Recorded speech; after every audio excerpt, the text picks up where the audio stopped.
Ms. Stephenson. Yes, thanks, Dr. Strasser, for sitting in for reporting on behalf of Dr. Thompson. Thank you for splitting it into 2 meetings. I feel as a board member, like it's super valuable to hear what's happening on all these, and it's really our job. And it always just grates at me to have to feel rushed or to have the leaders who present last feel rushed. So thank you very much for that. And I hope that happens in June as well. One question I had are, what are examples of always actions? Always actions are either behaviors or programs that are hardwired, that are consistent. So an example of a program would be like PBIS. So that is something we do across all our schools, and that we expect and we know, and we can follow that process is within PBIS. So that would be an example of an always action. Professional learning communities would be another really good example. Making sure that that's hardwired. It's part of our culture. It's how we do teaching, learning, instruction. Okay, kind of non-negotiable. This is what we do. Every single school does things. Yeah, we get there, and that's what they become. Yes. Okay. Can you go to that last slide that you had up? I have one more question. But I'll probably forget it by the time it's up. So don't worry about it. Yeah, I got to reshare. Oh, sorry. Really, I know what it was. You don't have to reshare. You said it was kind of like 60 to 90 day short plans, short cycle. Yes. Are there going to be metrics measured after 60 to 90 days? So when we set our goals, we have metrics within within those goals, and we're constantly evaluating, benchmarking our short actions. Are we making progress? Are we doing the right things to move those metrics positively at the end of the year? So, for example, if you look at attendance and we say we want to move our district attendance rate from say 81 to 83, I think that's the number. And our actions making the difference in moving us positively that way. So that's what the short actions do. And then at the end of a short action cycle, we say, okay, have we accomplished that? Is what we said we were going to do? Are we in progress? Is it completed? If it's completed, what's next? And then for cycle 2, then we're going to focus on this action, and then again evaluate it at the end. So it's a constant process of looking at our data, knowing what our end result and outcome, what we said we wanted it to be. And then are we making the impact and progress we said we were, or we thought we would, and then going through it again. So the idea is you can pivot, this really seems to be working, this isn't, and right. So cycles of improvement is really maybe a better way to say it. Yeah, I appreciate that. Thanks. All right, I see Dr. Thompson's hand is up out in Zoom land. So Dr. Thompson, you have the floor. Thank you. I just wanted to add to that my plan is for us to share our annual goals and short cycle goals and metrics with the board in October so that you're fully aware of what those are. Thank you very much, Dr. Thompson. I appreciated the question. It was like we were thinking on the same plane about the always actions. And I think it would be good, anytime to share with the board. I think I, at least as a board member, have heard often, like, we function in silos, we're all different. And so if we, as many of those always actions that we're aware of, like, no, this is a district, like, this is what we always do all the time. So even if there was like a bullet list of our top 5 alwayses that we would be aware of. And then it just came to my mind, I know one of the challenges with any survey, but is getting people to do them. And I couldn't remember if we did this last year, but on the parent caregiver, I wonder if we had schools that had like computers out on conference night in February, if, just one more opportunity, like it's right here when you walk out the door, just a thought to draw more people to it. Cause I know sometimes people get in their email, once it's off the top of the page, it's gone and they don't see it again. So just a thought, since those conferences are in February anyway. And we did adjust our time frame last year to try and hit more of our elementary And that's something that's on our mind when we set those dates, trying to figure out how can we make it conducive for people to fill out our surveys. And I think from the parent and PTA side, I think even some of the PTAs will be willing, if you understand, like, having this information is what helps our kids. Like if they're having a PTA event of some kind, if you're having bingo night, if you're having that, we could even somehow promote it and make it available at those events as well. All right, no more questions or comments on that. Thank you very much, Dr. Strasser. We will move on to our CFOO report from Mr. Sassy. Very good. Thank you, Madam Chair. I really don't have a lot of urgent updates, so I'm going to be really brief. I think just very quickly on the back of Dr. Strasser and Dr. Thompson's report, I think a quick glimpse sort of behind the curtain into how this actually works. I really have appreciated seeing Studer's approach to strategic planning and strategic planning execution. I think I've had the opportunity to be a part of strategic planning in my previous district. And oftentimes the strategic plan becomes a document that once it's completed, it sits on a shelf. Everybody sort of knows these are where we're aiming, but it's not really revisited until the end of that 3 or 5 year period or whatever. What Studer does, and I think this is a great example of the analogy of trying to pull all the arrows together and point them the same way, is that this is a living, breathing plan that's constantly revisited back to Christine's questions, and Corey gave a great answer around the short cycle and what we're hoping to accomplish with the short cycle, and continually revisiting the anchor of the strategic plan and making a lot of the daily actions always actions tying back to that strategic plan. And I think that's a major difference and a shift in thinking from a lot of what strategic planning used to be to what it is now. So I found that process very valuable. And I think it's been a really great investment for the district. So just my thoughts on that situation. The other thing I wanted to mention is we are taking an exciting step forward tonight with one of our more significant capital outlay projects that we have happening, the Rapid Valley Expansion Project. Item 13AA, we're issuing a CMAR, which is Construction Manager at Risk recommendation for Skull Construction. We do have a rep from Skull Construction, Mr. Mike Charlenholm, here tonight. Mike and I go way back, worked on a lot of projects together. Mike, we really appreciate Skull's interest in the project. You're always a great partner to work with, no matter how difficult of a position we put you all in. So appreciate your interest in the project. That's really was a high-ranking priority on the master plan, and is a project that's really going to help alleviate and address a lot of the issues we're having in the Valley area. So appreciate the partnership on that, and look forward to continuing with that project. We're well into design at this point. So we're at a good point to bring on the construction manager at risk.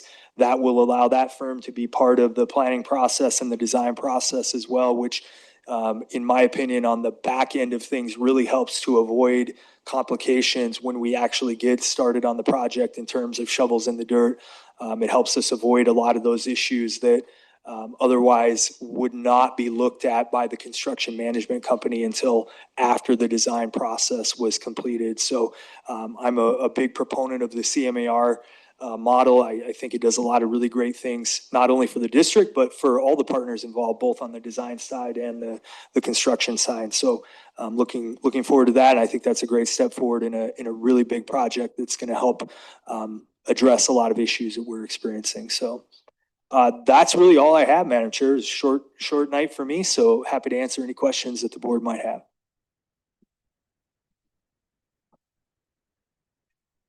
Do not see any hands, so thank you very much, Mr. Sassy. Thank you, ma'am.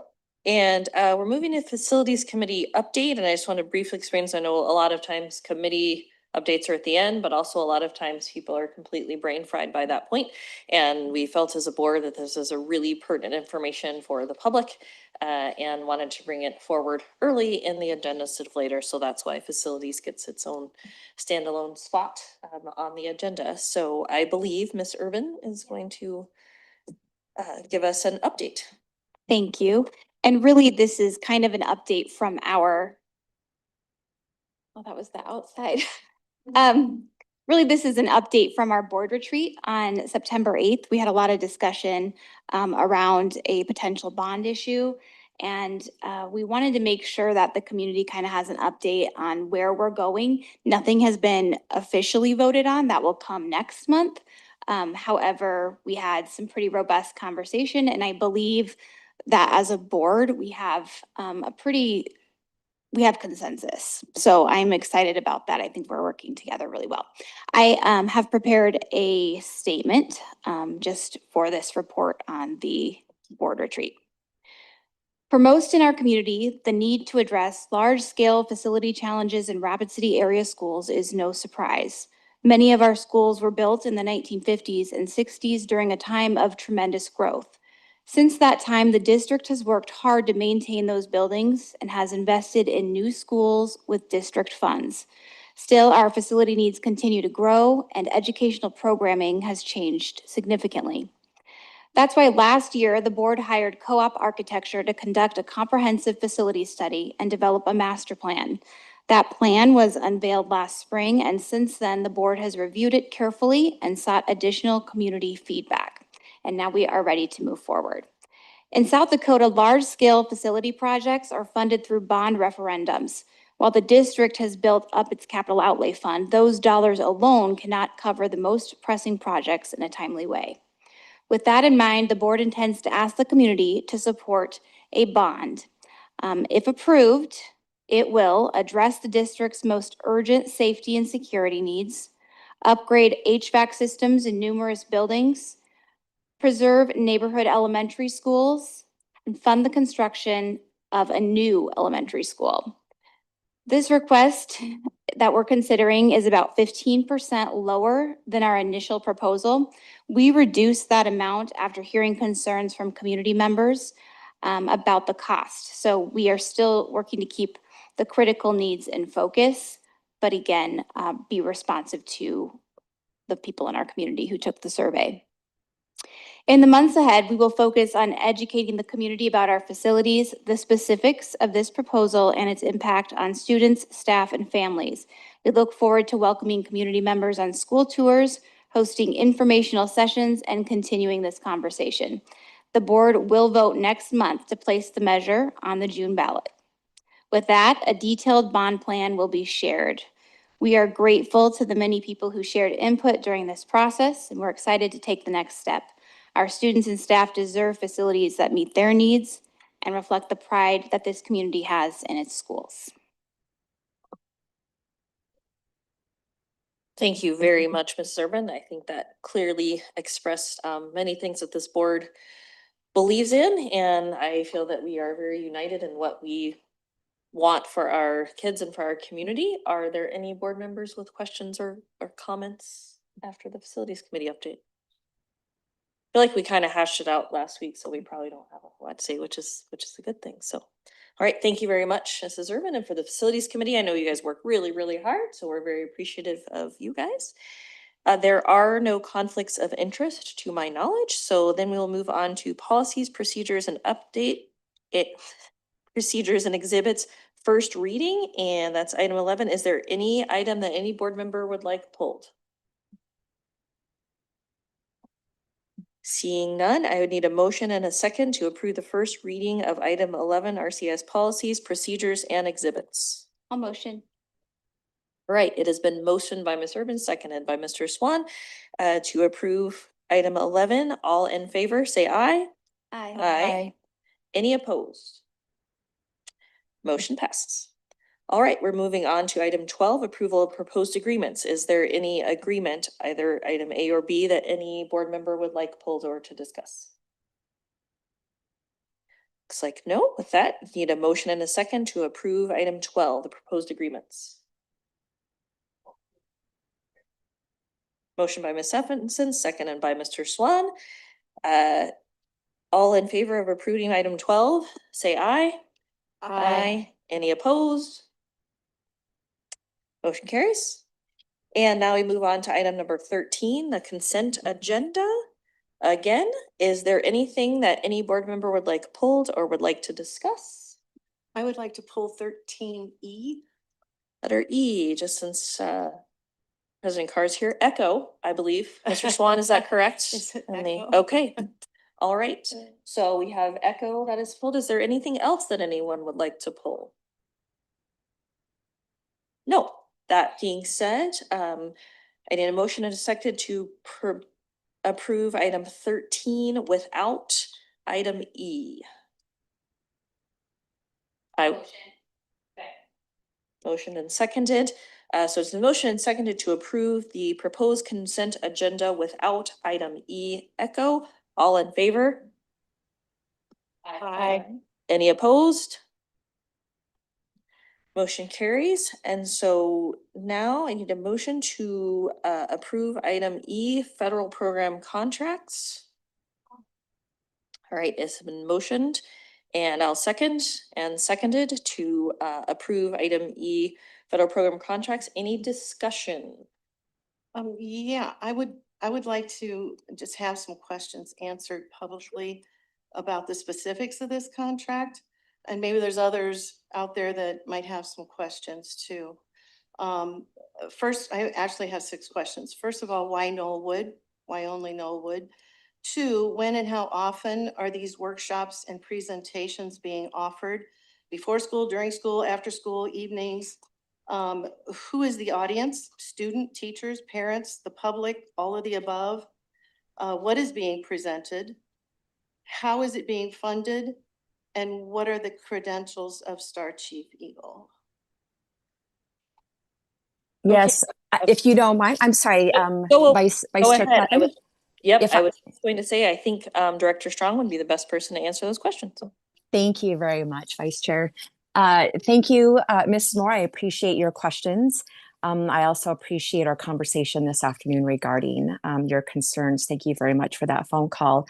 So I'll start with Star Chief Eagle. Star Chief Eagle, I looked back in our logs, has been contracting with the district for 7 years.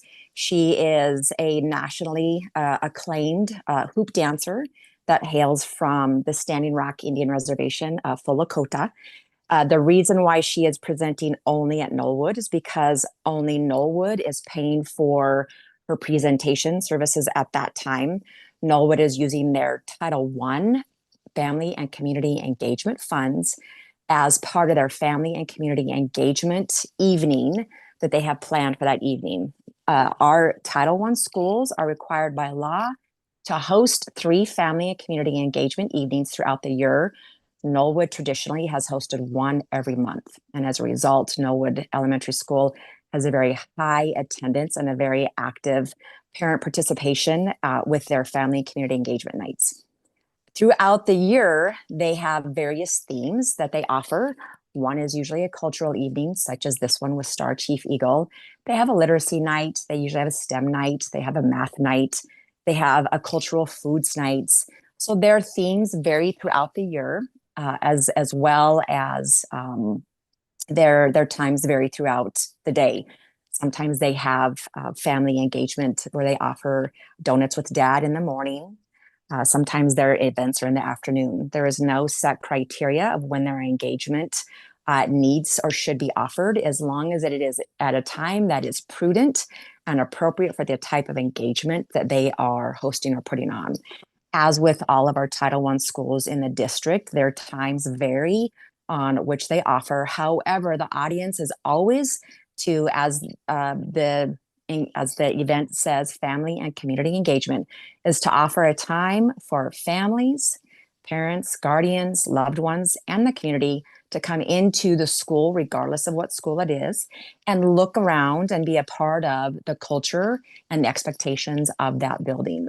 And so Star Chief Eagle, when she comes in and she presents, sometimes she presents in classrooms, if that is what she's contracted for. Sometimes she presents as assemblies, if that is what she's contracted for.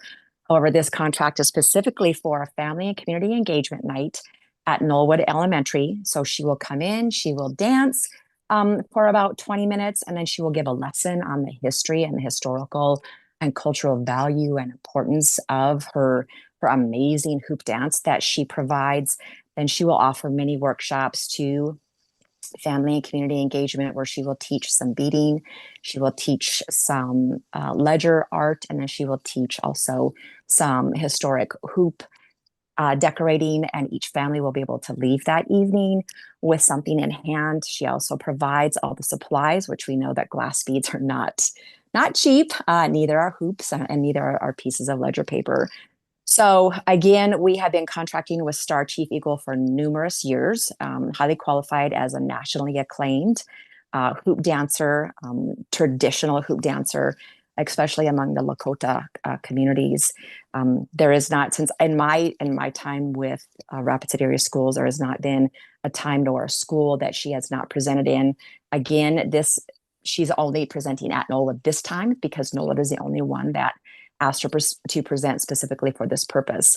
I imagine we'll probably bring Miss Chief Eagle back at some point in time this spring, where she will travel around to various schools, not just our Title I schools, but various schools, also providing opportunities for displaying her amazing talents at hoop dancing and providing some historical context and background. Did I answer all your questions, Mrs. Moore? Yes, you did. Thank you. And I appreciated your time this afternoon when I called and asked you these questions, and you were very, very kind and very informative. I really appreciate that. Absolutely. At any service I can be. Thank you. Mr. Swan, I apologize. Thank you, Mrs. Clapham. I guess this is for Dr. Strong. Dr. Strong, is there, can you let me know what the percentage of Native Americans attend Jennifer, Knollwood, please? Yes, so Knollwood is the second highest Native American population at that elementary school. General Beadle sits at about 61%, and our Knollwood population sits at about 56% self-identified or historically 506 form on file. So more than half of our students at Knollwood are Native American. Thank you, Dr. Strong. Thank you, Mr. Swan. One reiteration of this: if you have not seen Star Chief Eagle dance, she is amazing, and she does a great job of teaching. And her family is world renowned. They've danced in other countries. They've done other things. Her resume speaks for itself. I mean, she's won several competitions throughout Indian country. Very well respected dancer. Very, very well respected educator. She's when she gets it, she gets it. I mean, it's really really something to watch. So if you get a chance, it might be a good thing to attend, and kind of make yourself known on that, because I really like Star's presentation, having seen it a couple of times. So agreed.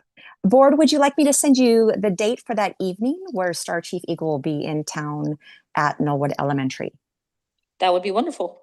I'll be happy to do that. Absolutely. And I just quick follow up, and Director Strong, correct me if something I say is incorrect, but just to follow up for board members. So when I say we're always all learning. So those Title I budgets, every school has flexibility in what they do with their Title I budget. So we will often get contracts that may say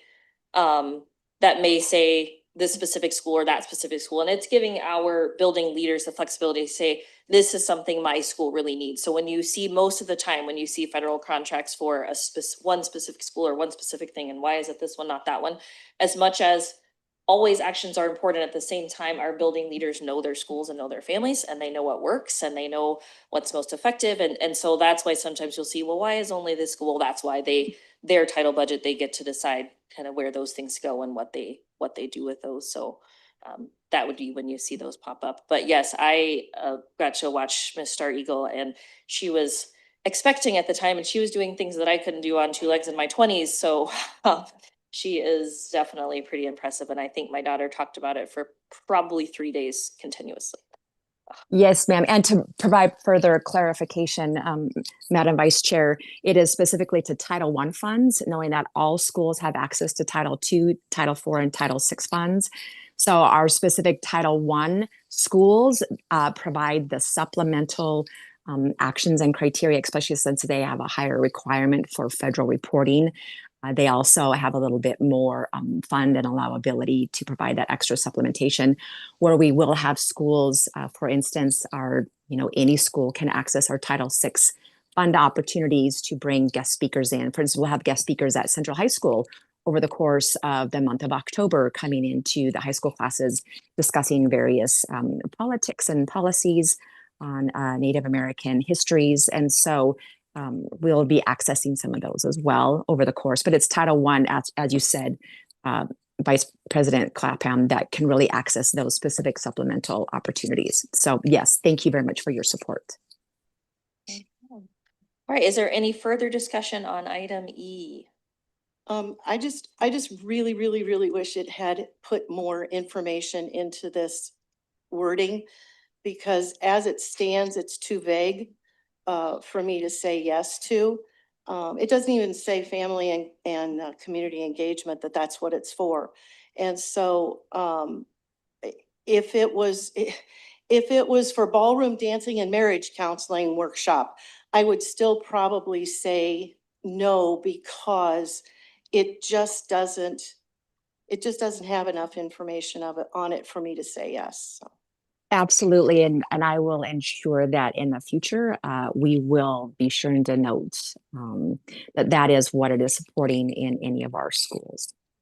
Thank you for that feedback. Excellent. Okay, that being said, if there is not further discussion, I need a motion and a second to approve item E, federal program contracts. Second. Motion by Ms. Erdman, seconded by Mr. Swan.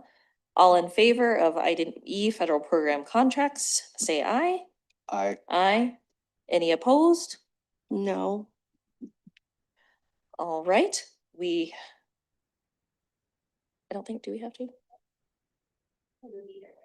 I think we can do it either way, but if we prefer that, we can do a roll call. Okay, Ms. Sheila, could you give us a roll call for that vote, please? Yes, please. Roy Carr is absent with notice, so Jamie Clapham Yes. and Katie Urban. Yes. Donna Moore, No. Walt Sohn, Yes. Angela Rafferty. Yes. Christine Stephenson. Yes.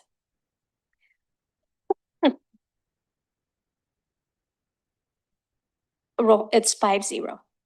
Excuse me, 5-1. All right, motion passes 5-1. Thank you very much. That moves us on to 14 items for board information. Item A, committee reports. Who has a committee report for us this evening? I could do one. All right, so we have Mr. Swan, and we already had facilities. So Mr. Swan, the floor is yours. Tomorrow night is the first PAC meeting, I guess, for the second or first, I forget. But yeah, it'll be at Central Commons tomorrow evening, I believe at 5. Thank you. Thank you very much. Do you know, did we find a third person for the PAC committee? That I am aware of? No. I'd be happy to serve on that. And I think another option, not that if you want to do that, that's great. I think we also, one thought too is, it's like with the inter-school parent council, we rotate. We could also rotate, so all of us get experience there. So maybe, each PAC meeting, we talk about and say, who wants to be the third person is another option. I think it's great for all of us to experience the different committees and different, so that's something too, like, definitely if, but I think maybe that's a further discussion too. Sure. Maybe, especially, but tomorrow, because President Carr is out of town. Yes. So that means that's only right. one board member would be. Yeah. That is true. Yeah. Your thoughts, Walt? We could use you over there, Christine. I know you've served on that PAC committee before, so Central Commons. All right. I don't know what they're eating yet. It's always all that something matters. All right, Ms. Stephenson. Thanks. I have 2 committees to report on, or not committees. I am the ex officio from RCAS on the Western Dakota Tech, and they had their first board meeting of the school year on Wednesday. It was also the first board meeting led by Dr. Erickson, their new president. It was nice to meet her. Dr. Thompson was going to go and introduce herself, but unfortunately she was unable to, and we'll go to the next meeting. You know, they went over their own business and they have, if anybody wants to look, they have their placement report about the degrees they offer and how, you know, how many people who graduate are employed in their field, and it's pretty great numbers. The one statistic that I brought home, or that really stuck out is their dual enrollment. Their enrollment is growing, which is wonderful. It benefits, that's good for our community and it's good for our school district, for Western Dakota Tech to be a strong technical college in town. But their dual enrollment is up to 411 students. Now, that is not only Rhapsody area schools, but it's 32% of their fall enrollment is dual enrollment. So that was a good statistic, and I hope, as I heard that, I hope that there are quite a few RCIS kids in that number, and I hope that continues to grow because it's such a good opportunity. So that's my report from Western Dakota Tech. The other report I had is our legislative committee met on Monday, and I meant to pull up the note that I wrote, but I thought I had already done it, but I did it on my computer at home. The legislative committee is planning, what we did is we got a list of all the legislators who serve any area of overlap with RCAS. Made the list and then tried to divide them up amongst committee members who might reach out to them. Our goal would be, we want to have legislative luncheons in October this year. The goal would be that a board member, it doesn't have to be a member of the legislative committee, would reach out to legislators to try and have a one-on-one conversation with them prior to the legislative luncheons. And the idea is that if legislators know school board members, they have somebody that they can reach out to. When somebody says something, they can say, oh, I can check that fact and give us a call. It is very, we've been told, important we are elected officials as well as legislators. And so for elected officials to reach out to each other, it carries a little bit more weight. It's not easy to get elected to office, either to the school board or to the legislature. So that's the first thing. And I sent you all an email about that so that we could, if you know anybody, if you feel inclined to reach out and set up a meeting, that'd be wonderful. And Dr. Thompson has expressed an interest in joining those. So if they're set up and you can loop her in, that would be wonderful. We do have proposed dates for legislative luncheons in October. We thought it would be beneficial for the district to do two. One, kind of an overview of the strengths of the school district, the challenges that we have, and our initiatives that are underway. And then a second one would be on finances and on facilities. We scheduled those because that is more about the availability of Dr. Thompson and Mr. Sassy and other administrators and legislators. So we kind of just wanted to find time that works for them. And then board members, we definitely hope that all of us can make it to those legislative luncheons. And that's what we did on Monday. Excellent. Thank you very much for that report, those reports, Ms. Stephenson. And I don't see any other hands for any other committee reports, so we move on to letter B, other. Do I have any others in the house at the moment? Can I give a facility report? Yes. Just a brief, we already did it, but I just wanted to let the board know that we also have gotten, we have chosen the services we're going to use for the Grandview HVAC project and for the Stevens High School, what's it called? What did we call the Stevens High School? Mechanical and architectural upgrades. Anyway, for the Stevens High School project that we talked about last week, redoing the arts hallway, some remodeling done there. So we have those bids in and we are choosing the architects for those projects, and they'll be on our agenda soon, I imagine. I have something I'd like to say too. Go I just ahead. want to thank the principal and the assistant principal of Stevens High School, Tyler Ricchetto and JC Hafner. They gave me a tour of their school on last week, and they were just really know their school really well, and showed me some of the things that had been completed already. And I was able to experience what it's like to have all those kids coming and going in different doors. And, whatever, I guess, whatever, we decide to do and move forward, I would just strongly encourage that we could just maybe get some feedback from the administrators at those buildings, since they know their buildings really well. So. Excellent. Help yourself. Okay, super quick committee report from the Big Five, which is School Minds, WDT, the city, county, and school district. We met last Monday. The county was not present. Just a few quick updates. Let's see. School of Mines said that their enrollment is pretty much flat right now, and they're working to meet some local industry needs. So doing a lot of sort of research in that area. Christine kind of touched on the WDT stuff, so I won't go there. The mayor shared information about the TIFs that are out there right now. Talked about a little bit of the controversy and really shared that it kind of comes down to, or what he described as a growth versus anti-growth mindset. But it was interesting to hear directly from him about those projects and how they'll impact our community. And then we, of course, shared information about what we discussed surrounding the bond. That's it. Fantastic. Well, my two quick others were, one, I received an invitation, and I think this to share in the community. We would like to invite you to come to the Remembering the Children Memorial for a reception on September 25th. The program starts at 5:30. Join us near the beautiful sculpture, a collaborative work of art created in partnership with Dale Lamphere and Lamphere Studios, where you will be able to listen, learn, and discuss the history and importance of this space for our community. Amy Sazer, the director of the RTC Memorial Project, will share the process and progress of the memorial.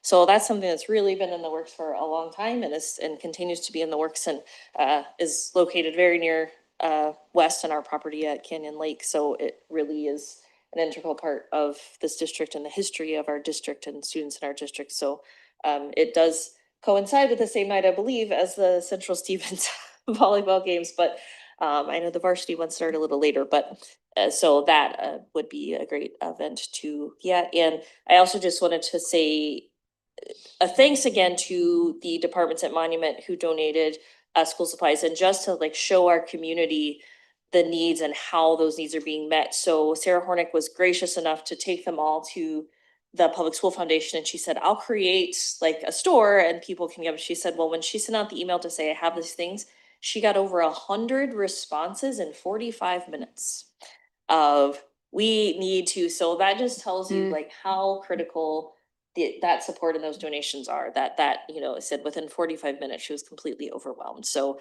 we are grateful for those things, but just know, community, that we do use the resources you provide and are super grateful for them, and they really do help our kids be their best every day. So thanks for that.